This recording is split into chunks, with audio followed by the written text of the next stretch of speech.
Yo cuando vi el reportaje en el que sale Mariano, la primera vez, porque lo he visto varias veces, me guardé el enlace del vídeo en una aplicación que se llama Evernote y pensé, para cuando alguien se queje, voy a mandárselo, ¿no? O sea, cuando alguien me diga, ¿sabes lo que me ha pasado? Y me cuente el habitual problema burgués, ¿no? Que dicen, de esto que no tiene ninguna importancia, para que vean cómo se desenvuelve en el día a día alguien que ha conseguido hacer de esas carencias, pues, como dice el refrán, ¿no? De la necesidad, virtud.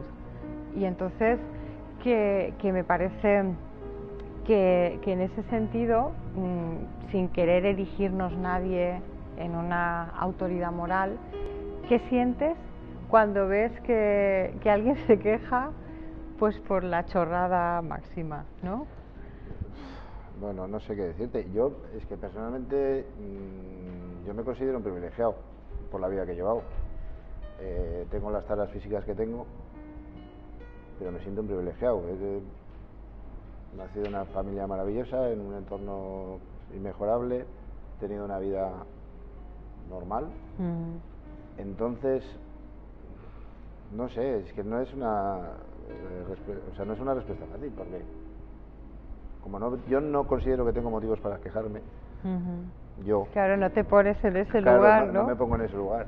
Sí. Se me hace extraño, cuando menos extraño.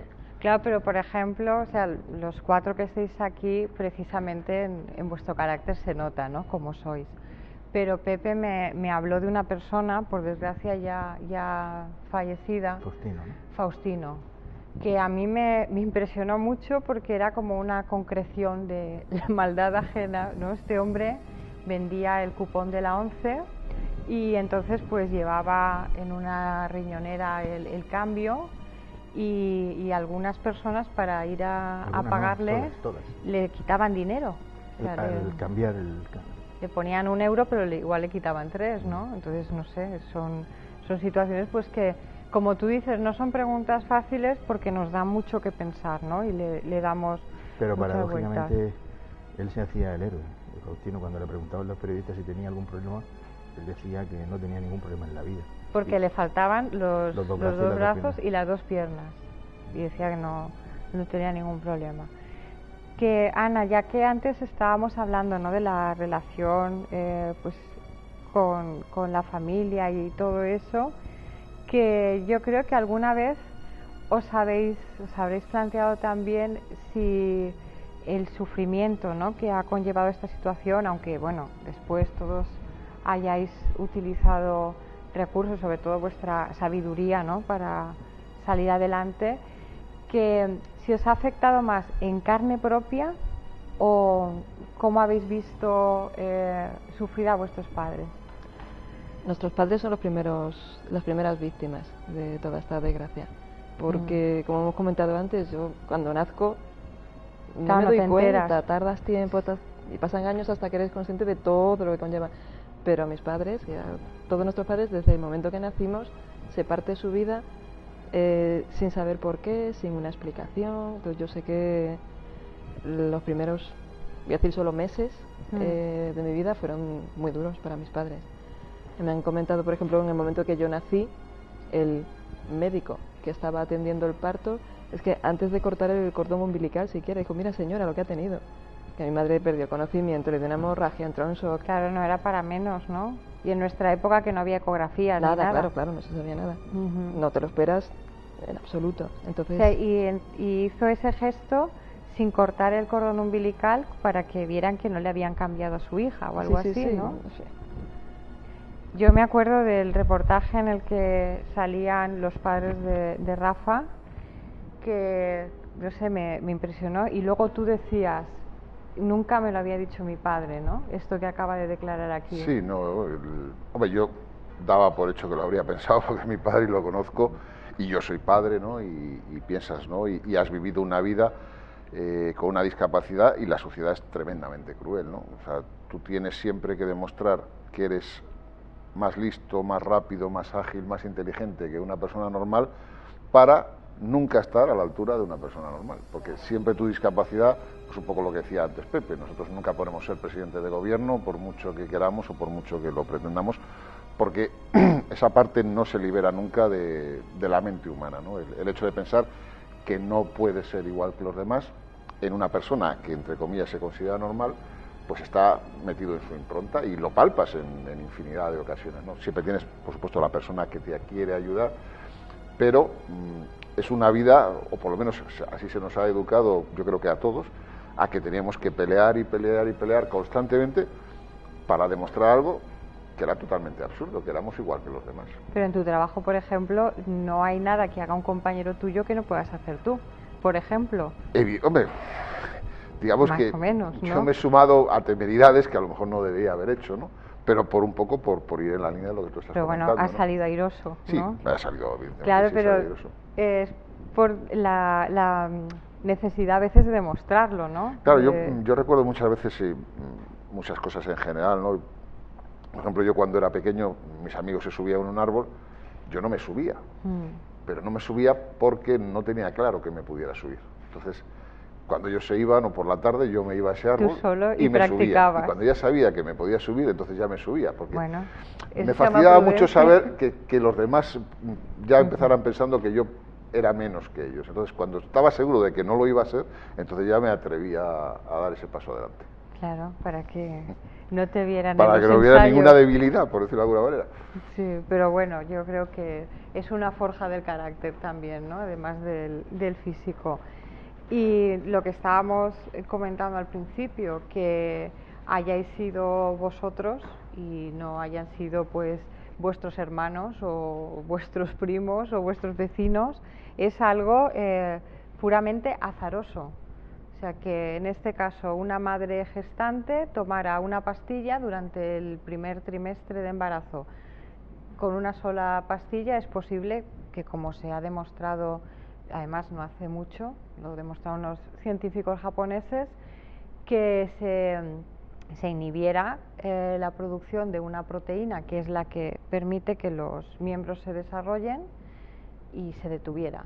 Y claro, no solamente es lo que se ve o lo que no se ve, es que también hay otras dolencias asociadas en ese caso. Entonces, no sé, Rafa ha apuntado algo de esto. ¿Os preguntáis por qué me ha pasado a mí? El azar, por ejemplo. Claro. Sí, fruto del azar.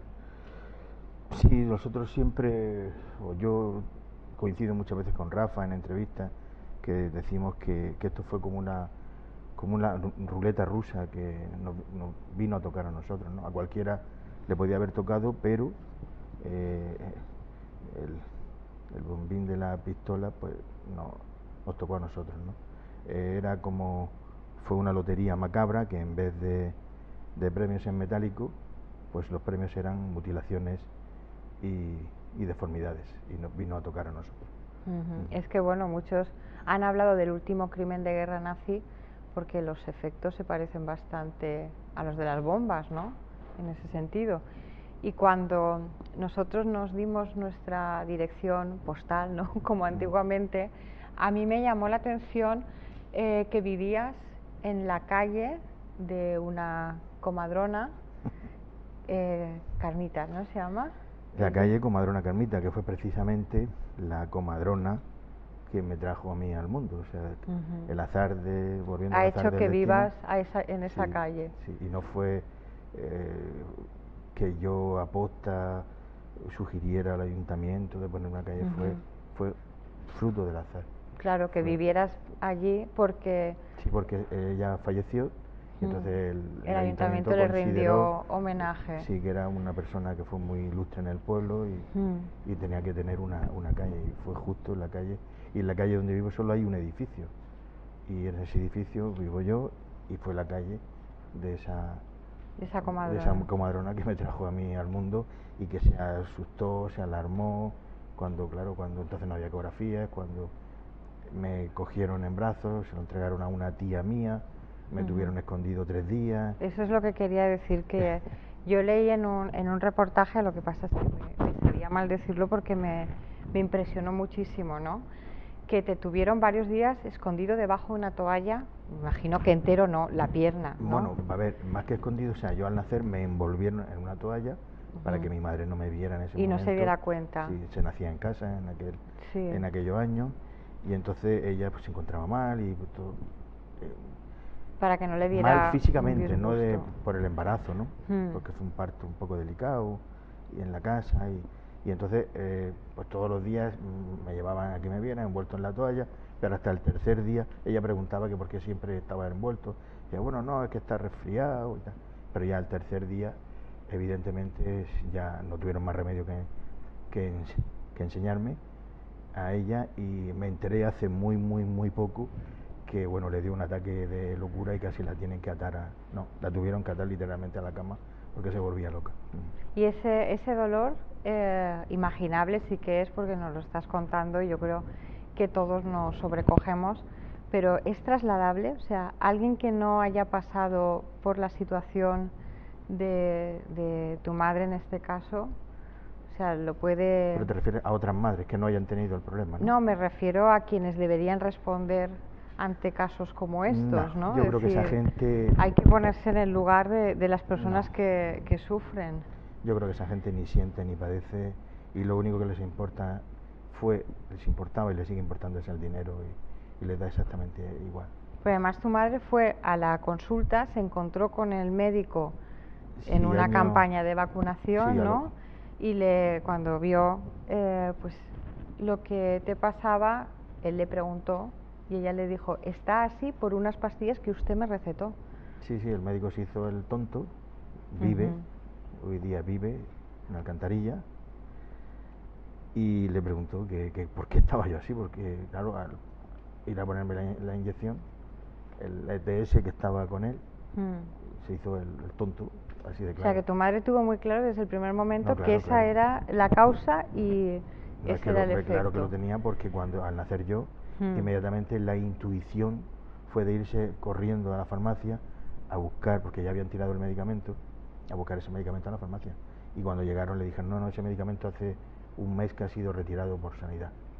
Entonces ya no estaba en la farmacia, ese medicamento en concreto, de los 10 que hubiera. Y entonces, claro, ella empezó a relacionar las posibilidades. Sí. Bueno, un mes, ¿no? Que se supone que tú ya llevabas en este mundo pues ese tiempo hasta la vacuna, ¿no? ¿Qué fue hasta la vacuna, yo no sé a los años que sería, ¿no? Pero bueno, después sigue habiendo afectados.